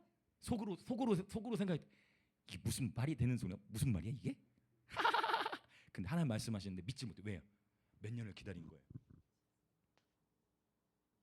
24년을 기다렸는데, 근데 아브라함은 그 믿었어요. 그리고 진짜 내년에 그 다음에 100세에 누굴 낳아요 이제? 이삭. 제가 여기서 너무 놀라운 게 하나님은 진짜 장난꾸러기세요. 하나님은 어느 정도 장난꾸러기. 이츠학의 이름이 무슨 뜻일까요? 여러분, 이츠학의 이름의 뜻이요, 웃음이에요. 사라가 하나님 향해 무슨 24년을 속으로 내가 24년이나 기다렸는데 무슨 애가 생겨? 네가 그 비웃었지. 하나님이 그 이름을 뭘로 지켜 하신 거예요? 웃음으로, 웃습니다. 근데 실제 이삭의 삶도 그렇게 기쁨의 뜻이 되어졌는데 진짜 100세 아이를 낳고 그로부터 약속이 성취가 쭉쭉쭉쭉쭉 이제 가속도가 붙어요. 이삭 태어나고 그 다음에 이삭을 통해 누가 태어납니까? 이삭 다음에 누구죠? 아브라함 다음에 이삭. 아브라함, 이삭. 그 다음에 야곱이잖아요. 야곱과 누가 있어요? 그래서 그러면 야곱 다음에 여기서 저기 야곱 다음에 몇 명으로 가는 거예요 이제? 그렇지. 이게 하나님의 일하심에 올려 있더라고요. 시작은 한 사람이에요. 그 다음에 둘이 됐는데 하나에서 둘이 됐는데 그 다음에 몇이 돼버린 거예요? 12이 돼버린 거예요. 그 다음에 몇이 돼요? 성경적인 숫자로 가면 그렇죠, 70이 가는 거예요. 이런 식으로. 그 다음에 여기서 이제 다양한 각도로 갈 수 있어요. 120으로 갈 수도 있고 500으로 갈 수도 있고 성경의 수비학으로 보면 어쨌든 시작은 한 명이. 처음에는 아무것도 아닌 것 같죠? 아니요. 한 사람으로부터 시작하는 거예요. 옆에 계신 분들 이렇게 인사합시다. 당신으로부터 부흥이 시작될 것입니다. 할렐루야. 한 사람부터 시작합니다. 처음부터 무수한 별을 상상하지 마십시오. 물론 그 큰 그림을 그리는 건 좋아요. 그러나 결국 시작은 나로부터 하는 거예요. 한 사람으로부터 시작하는 겁니다. 그러면 적어도 저와 여러분의 가정은 누구부터 시작하는 거예요? 나로부터 시작하는 거예요. 이렇게 인사합시다. 당신의 가정의 부흥은 당신으로부터 시작합니다. 할렐루야. 한 사람으로부터 시작하는 거예요. 하나님의 역사. 근데 나중에 이렇게 창대하게 되는 거예요. 이게 하나님의. 그래서 하나님의 일하심을 절대 단편적으로 보면 안 돼. 어떤 한 사람의 인생을 결코 정죄하시면 안 돼요. 5년 끝날 때까지, 우리의 호흡을 가져가실 때까지 역사의 스토리를 알 수 없어. 70, 80, 90, 100이 돼서야 그 사람의 가장 베스트 때가 올 수 있기 때문이에요. 또 인사합시다. 끝날 때까지 끝난 것이 아니다. 아멘. 이게 하나님의 영적 원리. 이게 아브라함. 그러니까 100세의 약속의 자녀를 정점을 낳았어. 100세. 이 100이라는 숫자. 이삭이 농사를 지었더니 그해 100배의 소출을. 하나님 우리에게 100배를 주기 원하시죠. 160, 30. 자, 모두 저와 여러분 하나님의 약속하신 말씀을 인내로써 100배로 결실하는 예배를 다시 축복합니다. 기다리는 것이 지혜예요. 하나님의 말씀이 없다 하면, 하나님의 감동이 없을 때는 기다리는 게 지혜예요. 하나님의 감동이 없을 때 내 인간적인 지혜와 방식을 동원할수록 더 힘들다. 기다림의 시간이 지혜 있는 자는 말씀의 소리를 배우는 거예요. 내 인간적인 방법 동원했다가 더 낭패를 볼 수 있다. 그래서 축복합니다. 여러분 인내로서 결실하는 예배들 되시기 축복합니다. 아멘. 자, 그러면 이제 좀 속도를 해서 이제 오늘 마지막 이 10절 같이 읽어봅시다. 우리 10절. 자, 10절 같이 읽겠습니다. 시작. 이는 우리가 다 반드시 그리스도의 심판대 앞에 나타나게 되어 각각 선악간에 그 몸으로 행한 것을 따라 받으려. 아멘. 여러분 심판하면 무섭게 다가오실 수 있을 거예요. 심판이라는 단어, 이 단어가 조금 무섭게 다가오실 수 있을 거예요. 근데 충분히 그럴 수 있는데 오늘 여러분 저와 여러분의 삶에 아주 기쁨과 이 그리스도의 심판이라는 단어가 저와 여러분의 기쁨으로 다가오는 날이 되어지실 줄 믿습니다. 왜냐하면 이 그리스도의 심판대라 했는데요. 이 심판대, 우리가 어렸을 때 영화를 보거나 어렸을 때 주로 어떻게 배웠냐면, 모든 사람이 죽으면 딱 이렇게 죽어가지고 보좌 앞에 서가지고 왼쪽과 오른쪽으로 진영을 딱 나눠가지고 이렇게 오른쪽에는 이게 이제 왜 이렇게 나오게 돼? 왜 이게 왼쪽으로 자냐? 마태복음 25장의 비유를 이제 그 백보자 심판과 연결시키는 바람에 선입견이 생긴 거예요. 하나님에 대한 선지식이 오늘 제거되는 날인 줄 예수님 이름으로 믿습니다. 선포합니다. 이거 뭐냐면 그 그림으로 해석할 게 아니라 성경을 그 마태복음 25장의 비유와 연결될 게 아니라 이걸 어떻게 봐야 되냐면, 심판 때라는 것은, 성경에서 말하는 심판은 두 곳에서의 심판이 있어요. 하나는 뭐냐면 이 그리스도의 심판 때가 있고, 또 하나는 뭐가 어떤 심판을 말하냐면 요한계시록 20장 11절부터 15절. 요걸 먼저 또 보고 오는 게 나을 것 같아요. 본문을 접어놔 주시고 이제 거의 다 와가요, 여러분. 요한계시록 20장 11절부터 15절. 자, 이제 이 말씀 읽고 우리 기도할 준비를 하겠습니다. 20장 11절부터 15절. 자, 같이 읽어볼까요? 시작. 또 내가 크고 흰 보좌와 그 위에 앉으신 이를 보니 땅과 하늘이 그 앞에서 피하여 간데 없더라. 또 내가 보니 죽은 자들이 큰 자나 작은 자나 그 보좌 앞에 서 있는데 책들이 펴 있고 또 다른 책이 펴졌으니 곧 생명책이라. 죽은 자들이 자기 행위를 따라 책들에 기록된 대로 심판을 받으니 바다가 그 가운데서 죽은 자들을 내주고 또 사망과 음부도 그 가운데서 죽은 자들을 내주매 각 사람이 자기의 행위대로 심판을 받고 사망과 음부도 불못에 던져지니 이것은 둘째 사망 곧 불못이라. 누구든지 생명책에 기록되지 못한 자는 불못에 던져지더라. 아멘. 여기서의 심판은, 그래서 이것을 우리는 뭐라고 표현하냐면 자, 단어가 어떻게 돼 있어요? 크고 흰 보좌 심판. 이런 표현 들어보셨어요? 백보자 심판. 그 백보자 심판 얘기하는 게 이게 너무 기니까 크고 흰 보좌. 크고 흰이라는 단어를 그냥 백보자 심판으로 줄인 거예요. 네, 백이라만 했을 때는 흰색만 들어가면 하시는 그 앞에 크다라는 개념도 들어가는 거예요. 크고 흰 보좌에 대한 심판인데, 그래서 이것은 어떤 차이가 있느냐? 자, 아까 전에 제가 단서 하나를 드렸어요. 우리 그리스도인들이 예수님을 믿다 육체적인 죽음을 맞이하면 성경에서 그거는 죽음이라 표현하지 않고 어떻게 표현한다고요? 잠잔다고 표현해요. 요한계시록에서도 심지어 순교를 받은 자들에게도 죽음이라는 단어를 쓰잖아요. 그냥 순교라는 단어를 표현하고 어떻게 표현하느냐? 20장 4절에 보면 이마와 손에 그의 표를 받지 아니한 자들이 그냥 이렇게만 표현해요. 살아서라고 표현하고, 목배임을 당한 자들의 영혼이라고 표현해. 그러니까 목배임을 당한 자들의 영혼이라고 표현하지 죽은 자들이라는 표현을 쓰잖아요. 예수님을 믿다가 죽은 자들은 성경에서 뭐라고 표현한다고요? 잠잔 자라고 표현하는 거예요. 그래서 여기 크고 흰 보좌의 심판 때는 누가 가게 되느냐? 여기 누가 가게 될까요? 그러면 예수님을 믿지 않고 죽은 자들이 이 심판대에 서게 되는 거예요. 여기서의 심판대는 이제 사망과 음부도 지옥 불못, 여기 불못이 지옥을 가리켜요. 참 신기해. 이 불못과 연결된 단어가 요한계시록에 6번 나와요. 6이라는 숫자가 또 이게 연결을 이렇게 시켜요, 요한계시록은. 그래서 이 크고 흰 보좌의 심판은 말 그대로 최후의 종말론적인 심판을 말하는데, 이 심판 때에 모든 사람이 가는 게 아니라 예수님을 믿지 않고 죽은 사람들이 가는 심판 때. 여기는 당연히 무서워요, 안 무서워요? 어마어마한 마지막 종말론적인 심판이니까요. 그런데 우리 그리스도인들이 가는 심판 때는 여기가 아니라는 거예요. 우리 그리스도인들은 어느 심판 때로 가게 될까요? 우리 그리스도인들은 이 그리스도의 심판 때로 가게 되어져요. 그러면 여기서의 이 그리스도의 심판 때 역할은 무엇이냐? 다시 오늘 본문으로 돌아와서 고린도서 5장 10절 읽어보겠습니다. 심판 때 여러분 분위기가 다른 거예요. 심판이라고 번역돼서 무섭게 다가오지만 10절 다시 한번 읽어볼게요. 시작.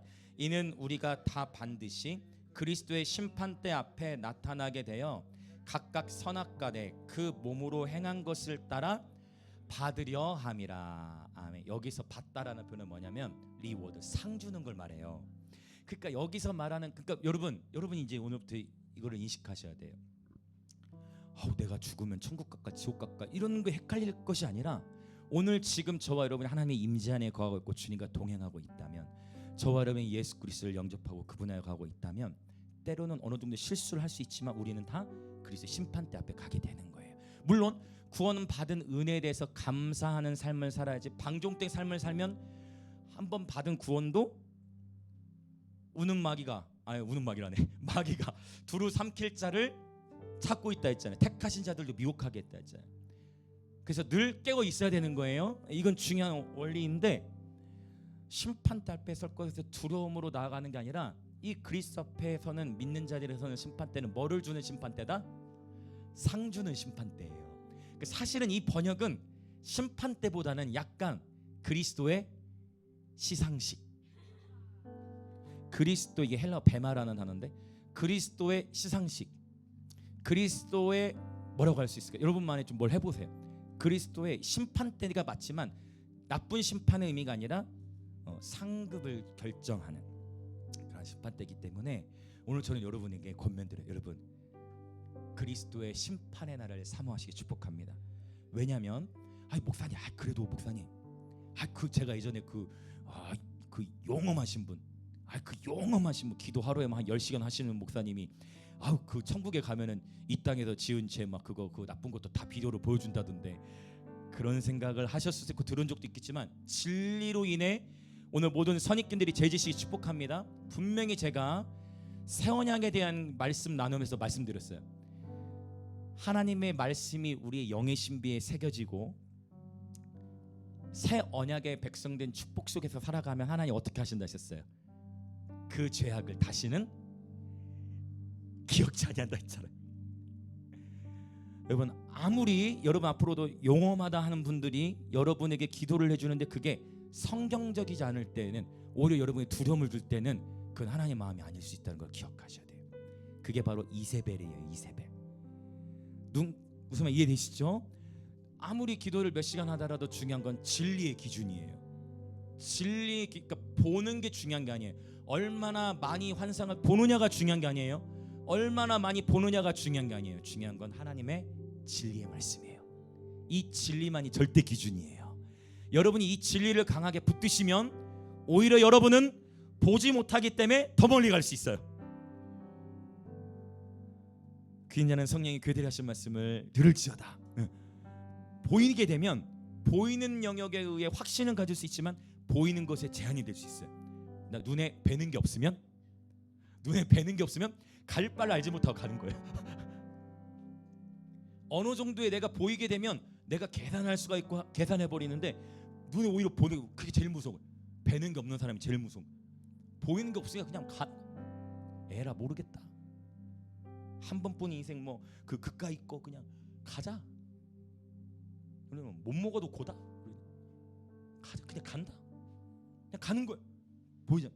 근데 놀랍게도 성령께서 함께 하시니까 때를 따라서 인도하시는데 사람이 마음으로 자기의 길을 계획할지라도 그 걸음을 그분이 주도하시는 서사 속에서 우리의 삶을 인도해 가시는 거야. 그래서 뒤를 돌아보니까 와 하나님이 나의 삶을 이렇게 인도하셨구나. 지금 보니까 와 하나님이 나를 이렇게 인도하시는구나. 여러분 하나님을 온전히 신뢰하시길 축복합니다. 때로는 보이지 않는 게 더 큰 축복일 수 있어요. 주님 뭐라고 말씀하세요? 나를 보지 않고도 믿는 자는 복되도다. 주님이 말씀하셨어요. 자 그렇게 이 심판 때 분위기가 달라요. 여기 그리스도의 심판 때는 사랑, 우리가 믿음, 소망, 사랑을, 이거 제가 고린도서 강의할 때 나눴어요. 이 세상의 모든 것은 공적은 불태워지지만 믿음, 소망, 사랑, 이 세 가지는 항상 있을 걸. remains, 이게 남아 있다는 건 없어지잖아요. 믿음, 소망, 사랑으로 행한 일들이 상급으로 나타나는 거예요. 그럼 여기서 목사님 제가 어떤 위대한 일을 할 수 있겠습니까? 가장 위대한 일이 뭔지 말씀드릴까요? 지극히 작은 소자에게 물을 갖다 주십시오. 이게 성경에 있는 얘기지 무슨 말씀입니까? 예수님 말씀하셨어요. 여기 지극히 작은 소자에게 냉수 한 잔이라도 주는 자, 그가 결단코 뭐를 빼앗기지 아니하리라? 상을 빼앗기지 아니하리라. 그죠? 그래서 또 깨달았어요. 이게 하나님은 영적인 원리를 자연 세계 속에 투영시켜 놓으셨구나. 우리 보통 식사 교제할 때 어떻게 합니까? 식당에 가면 보통 어떻게 하시죠? 처음 뭐부터 하십니까? 보통 어떻게 하죠, 여러분? 뭐 예를 들면 여러분 직장의 동료분들하고 뭐 식사를 한다 하면은 직장의 동료 식사할 때 보통 이제 좀 막내이거나 분들이 어떻게 합니까? 숟가락 젓가락 놓으면 제가 깨달았어요. 야 이게 영적인 원리가 사회생활 가운데 다 녹아져 있구나. 뭐 그냥 자연 누가 가르쳐주지 않는데 뭐부터 해? 우리 그냥 물 떠주자. 저도 우리 아이들 축구 끝나고 뭐 어떻게 하느냐? 우민이 하민이로부터 아이들에게 물을 떠줍니다. 근데 그걸 본 아이들이 자기들도 이제 갑자기 오늘 보면은 제 앞에다가 딱 물잔을 갖다 놓고, 그러니까 이걸 제가 형식과 종교적으로 얘기하려는 게 아니라 뭘 얘기하려고 하냐면 지극히 작은 자 하나를 섬긴 것, 그게 상급이에요. 정말 지극히 작은 한 영혼을 사랑으로 섬긴 행위들, 바로 그 섬김을 통해 주면 상급을 주세요. 주님 또 말씀하세요. 누구든지 선지자의 이름으로 선지자를 대접하면 어떤 상이 있을까요? 이건 놀라운 계시예요. 선지자의 상이 있는 거예요.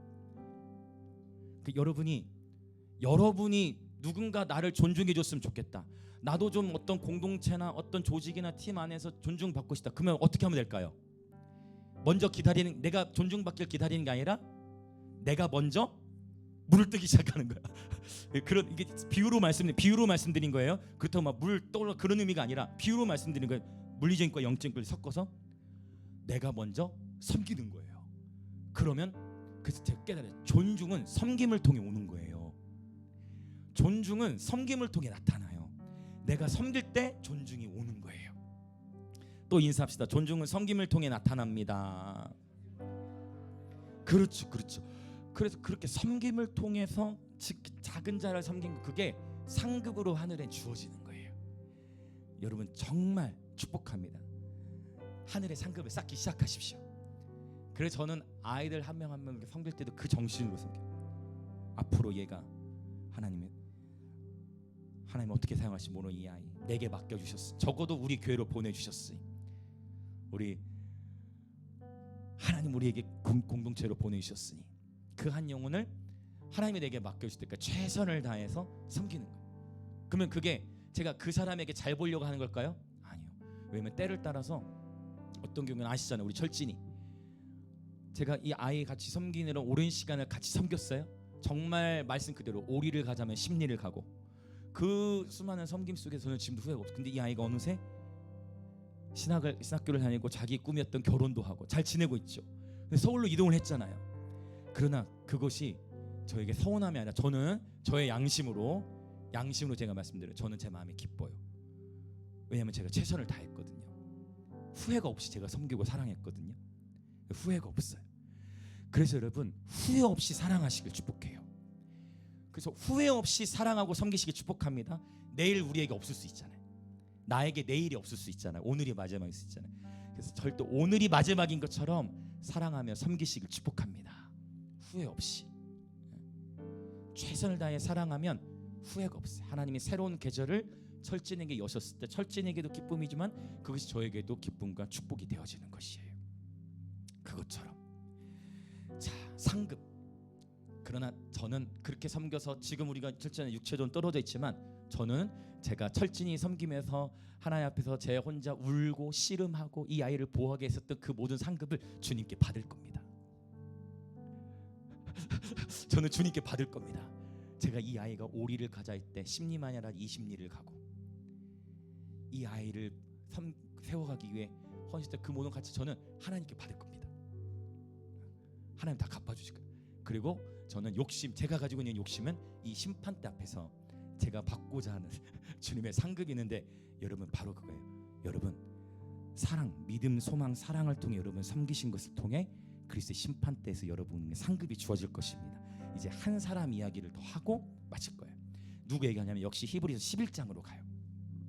지난주에 우리 이제 마지막 이 한 사람 이야기 할 건데 히브리서 11장 우리가 모세 또 노아 이야기를 했어요. 근데 이 한 사람 이야기 오늘 또 한 번 우리의 생각을 열어주는 한 인물이 있어요. 바로 이 사람. 자, 4절을 볼 거예요. 히브리서 11장 4절. 제가 오늘 또 이 말씀을 보는데 하나님 얼마나 눈물을 주시든지. 히브리서 11장 4절을 같이 한번 보겠습니다. 자, 같이 읽겠습니다. 시작. 믿음으로 아벨은 가인보다 더 나은 제사를 하나님께 드림으로 의로운 자라 하시는 증거를 얻었으니 하나님이 그 예물에 대하여 증언하심이라. 그가 죽었으나 그 믿음으로써 지금도 말하느니라. 여기서 지금도 말하는 랄레이는 계속 진행되고 있다라는 그런 의미거든요.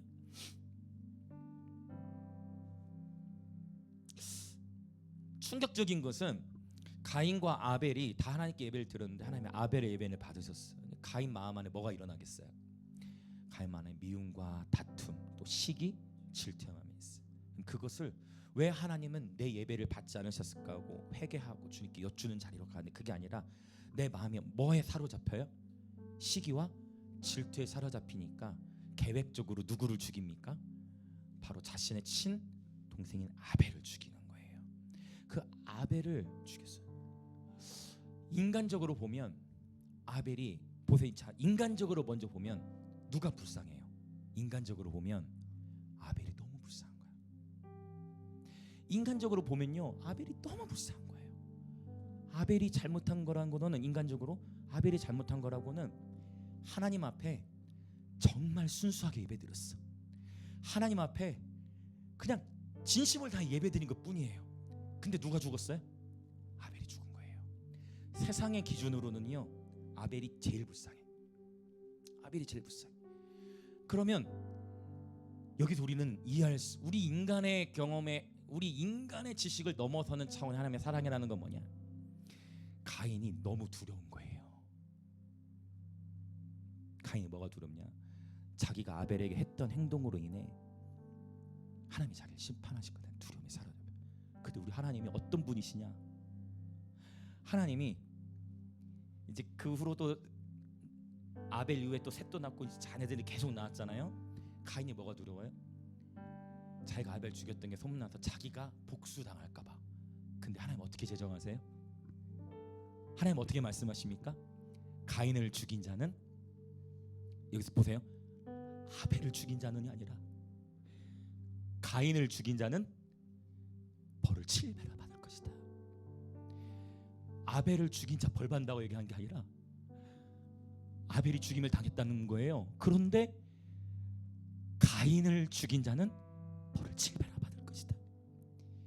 이게 하나님의 긍휼이에요. 인간적으로는 아벨의 죽임이 가장 억울한 건데 하나님은 오히려 누구를 보호하세요? 여러분, 하나님이 아벨을 보호하시지 않았다면, 인간적으로는 하나님이 아벨을 보호하시지 않았어요. 오히려 누굴 보호하시는 거예요? 오히려 하나님이 가인을 보호하시는 거예요. 하나님의 긍휼이라는 것은 우리의 지식으로 다 헤아릴 수가 없어요. 하나님의 사랑이라는 것은 우리 인간적인 감각으로 헤아릴 수 있는 것이 아닙니다. 이 하나님의 긍휼에 대해서 더 저와 여러분의 그 하나님의 자비와 긍휼이 부어져 하나님의 자비와 긍휼을 계시로 깨달으시길 예수님을 축복합니다. 가인을 하나님이 보호하세요. 인간적으로는 아벨이 제일 불쌍한 그런 모습인데요, 근데 여기서 깨달았어요.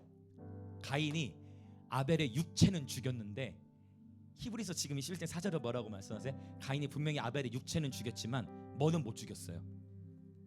4절에 있는 표현에 의하면 그 믿음으로써, 이미 히브리서가 기록된 지 이미 2000년이 지난 거예요.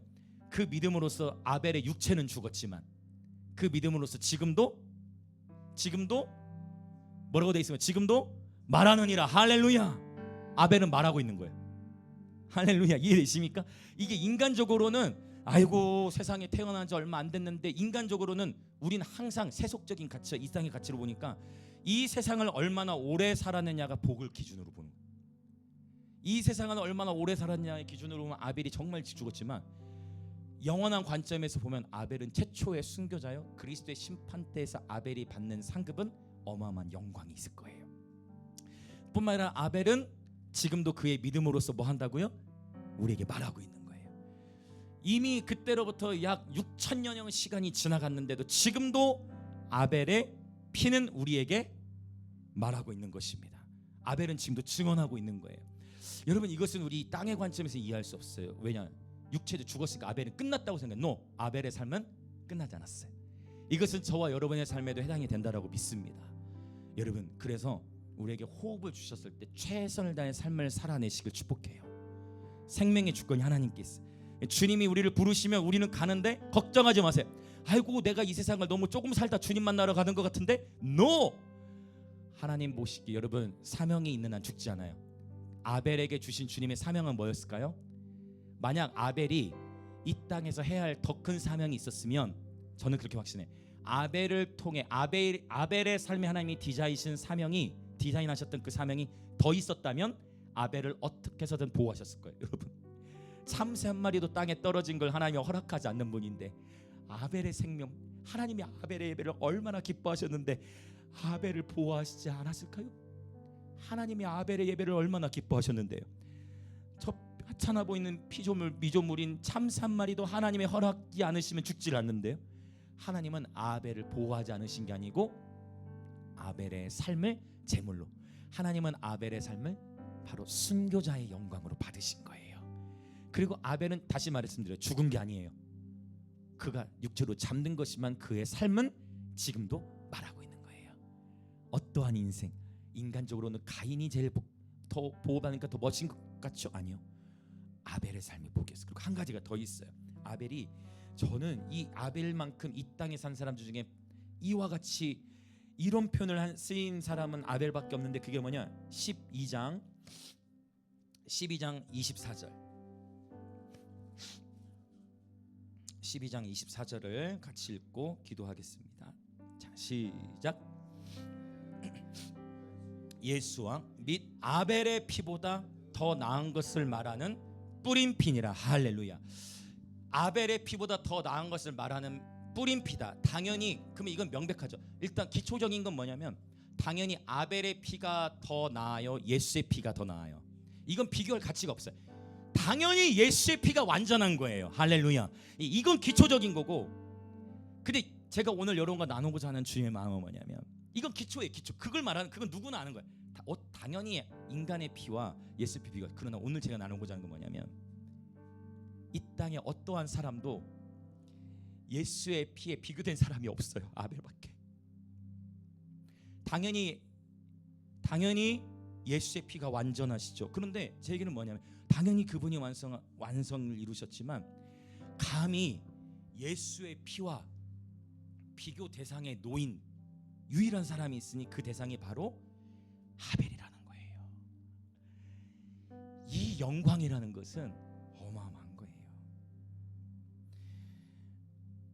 글쎄, 저도 예배하다가 주님을 맞아오시지만 혹시 주님이 선교지에서 순교로 부르실지도 모르겠지만, 그거는 우리가 정하는 게 아니라 주님의 부르심이 있다고 믿어요. 순교는 내가 하고 싶다고 하는 게 아니고 주님이 인도하셔야만 가능해요. 그래서 내가 핍박 속에서 순교하면 중요하냐, 아니면 오늘 하나님 나를 부르신 자리에서 순교적인 삶을 사느냐. 일단 우리는 순교적인 삶을 매일 살아가시길 축복합니다. 주님의 이제 주권에 달려 있는 거예요. 중요한 거는 예수의 피와 감히 견준 피가 있으니 그게 아벨의 피라는 거예요. 어마어마한 영광. 야, 이게 나중에 그리스도의 심판대 앞에서 아벨은 도대체 얼마나 큰 그분의 상급을 받을 것인가를 봤을 때, 제가 믿기에 이 땅에서 가장 큰 영광의 반열에 들어갈 자들은 순교자들이에요. 복음을 전하다가 순교한 영광이 가장 큰 영광의 그 궁극의 상급을 받게 될 것입니다. 자, 이 시간 우리 함께 기도하길 원해요. 감히 예수의 피에 견준 유일한 피가 아벨의 피였어요. 아벨이 그리스도의 심판대에서 받을 상급이라는 것은 우리의 상상을 넘어설 것입니다. 오늘부터 저와 여러분이 이 고린도 오늘 본문의 말씀을 취하여서 기도하기 원하는 건, 주님, 내가 이 그리스도의 심판대를 사모하며 살아가기 원합니다. 우리가 아벨 정도는 아니겠지만 우리에게 주어진 삶을 믿음으로 묵묵히 살아가면서 훗날 그리스도의 심판대에서 주님께서 우리에게 주실 상급과 칭찬을 기대하며 살아가게 하여 주옵소서. 주님께서 나에게 맡겨주신 지극히 작은 것에 충성하며 지극히 작은 영혼에게 친절을 베푸는 바로 그 물 한 그릇에도 상이 있다라고 주님이 말씀하신 것처럼, 오늘 내가 지극히 작은 것에 최선을 다하며 지극히 작은 친절 하나를 베푼 것, 우리의 가정에서든 아니면 회사에서든 아니면 우리의 모든 만남의 관계 속에서든 지극히 작은 것에 최선을 다해 섬기며 살아가는 믿음, 소망, 사랑으로 행한 행위를 통해 주께서 주실 상급을 기대합니다. 놀라운 것은 지극히 작은 것에 충성할수록 하나님은 더 큰 일을 우리에게 맡기시는 줄 믿습니다. 주님은 우리가 감당할 수 있을 만큼 더 큰 일들을 맡겨 가실 줄 믿습니다. 인간적으로 아벨의 삶은 가장 불쌍한 삶이었지만 하나님의 세계 안에서는 아벨이야말로 가장 큰 상급을 받을 예배자이니, 오 성령님, 오늘도 우리에게 믿음의 부요함을 허락하여 주옵소서. 그리하여 그리스도의 심판대에서 주께서 베풀어 주실 상을 기대하며 살아가게 하소서. 그렇게 주여 한번 외치며 같이 기도합니다. 주여,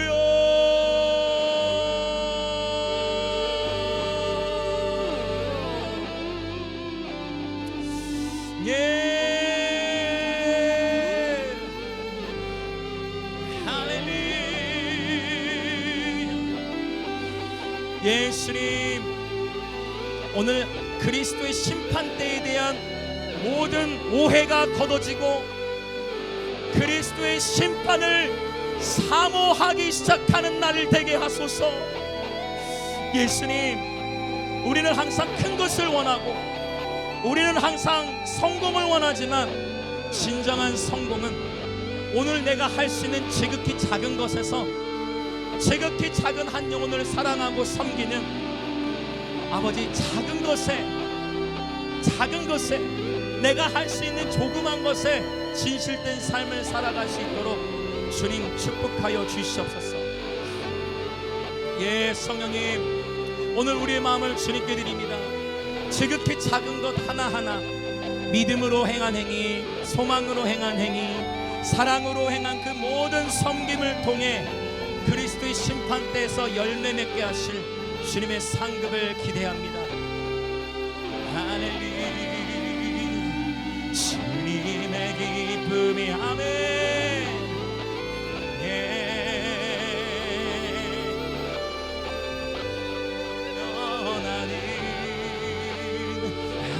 오직 주님의 기쁨이 되기를 원합니다. 오 예수님, 그날 이 후패해져가는 우리의 겉사람을 벗어버리고 영원한 하늘의 장막으로 입혀질 그날을 기대합니다. 한 번뿐 우리의 인생 하나님의 영광을 위하여 드리오니 주님의 영광을 위해 사용하여 주옵소서. 여러분, 성령께서는 저와 여러분을 도우십니다. 성령께서 저와 여러분의 변호사가 되십니다. 성령께서 저와 여러분의 위로자가 되십니다. 세상 끝날까지 우리를 떠나지 아니하신다 말씀하셨어요. 아벨이 실패한 자일까요? 아닙니다. 아벨이 실패한 자일까요? 아닙니다. 아벨은 인간적으로 보면 가장 억울할 수 있지만 아벨의 삶이야말로 그리스도의 심판대 앞에서 가장 큰 영광스러운 상급을 받을 놀라운 예배자였고, 아벨에게 주어진 하나님의 부르심은 바로 그 순교의 영광이었던 것입니다. 하나님, 우리의 삶에 우리 인생에서 경험하고 마주해야 하는 수많은 고통과 아픔들 속에서 하나님, 이 땅의 관점으로 바라보는 것이 아니라 영혼의 관점으로 바라보게 하시고, 이 땅의 관점이 아니라 하늘의 관점으로 바라보게 하시고, 오 주님, 다른 세상의 소리에 귀를 기울이는 것이 아니라 진리의 말씀에 귀를 기울이기 원합니다. 할렐루야.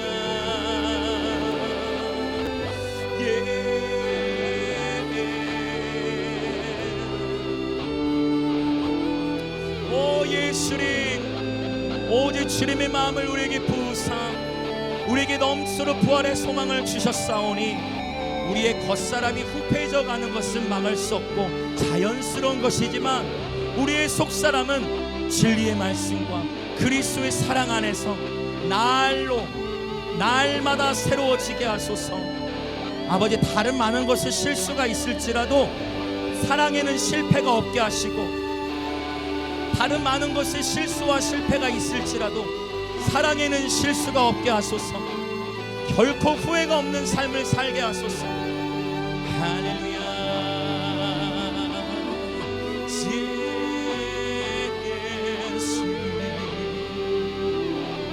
다른 많은 것에는 실수가 있을지라도 사랑에는 실수가 없게 하시고 실패가 없게 하소서. 할렐루야. 내가 원하는 한 가지 주님의 기쁨이 되는 것, 내가 원하는 오 그리하여 주님, 사나 죽으나 나는 주님의 것이니, 우리가 이 몸 안에 있든 아니면 주님이 우리를 부르셔서 주님께로 가든 우리의 삶의 모든 순간이 하나님을 기쁘시게 하는 예배자의 여정 되게 하소서. 한 가지 주님의 기쁨이, 목소리 높여 할렐루야.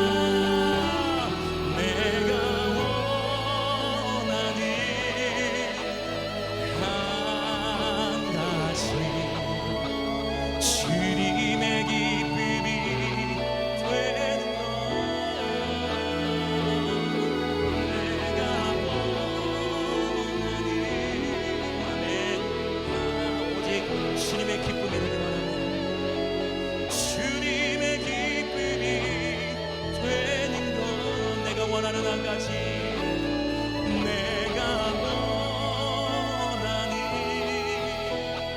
한 가지 주님의 기쁨이 되는 것, 내가 원하는 한 가지 주님의 기쁨이 한 번 더, 내가 원하는 한 가지, 내가 이 땅에 있으나 사나 죽으나 우리는 그리스도의 것이로다 되는 것, 내가 원하는 한 가지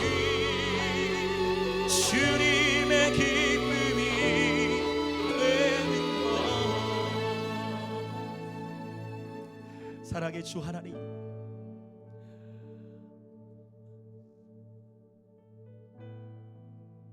인간적으로는 아벨이 실패한 것처럼 보일지라도 그리스도의 심판대 앞에서는 가장 큰 영광의 상급이 있으니